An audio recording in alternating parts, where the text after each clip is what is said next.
Stanka. Sveikinam įkopus į 5. dešimtmetį.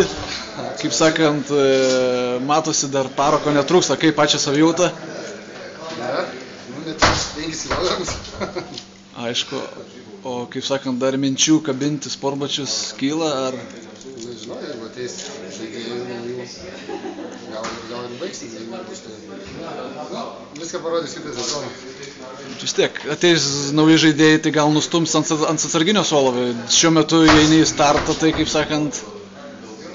Todėl gal tokia situacija yra, tai pozicijai trūksta žaidėjų. Šis trūksta ir keliose pozicijose, aišku. Mano 3 numerį kol kas esame 2-3 žmonės. Bandau dar kabintis, padėti komandai, tai galiu.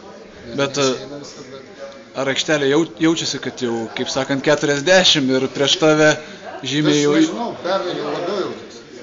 Nežinau, šiemet daugiau nesitreniruojam, bet ar kitų komandų biški fizinis paruošimas šlubuoja tikrai šiemet ir mano, aš pats jaučiu ir man su komandų draugais kalbėjom, kad visi jaučiamės geriau šiemet, nors mažiau treniravomės, nežinau, kas čia vyksta.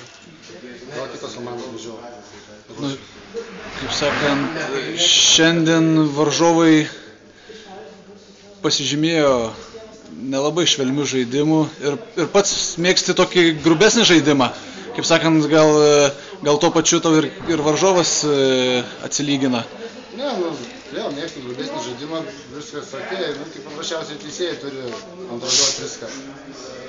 Čia teisėjai paleidžia ir jie duoda jau tada, bet aišku, Polas Dempsey yra Polas Dempsey, jau mes jį žinom daug metų ir tikrai skriaudžia mūsų komandą. Bet tai šiemet tave ne kartą nuskriaudė ir varžovai, buvo lūpa prakirsta, tai... Čia pats kaltas, neapsigyniau. Čia yra sportas, nieko dėl to nekaltinu čia. Mes pats tikam prakirtęs ir praskėlęs, tai čia yra sportas.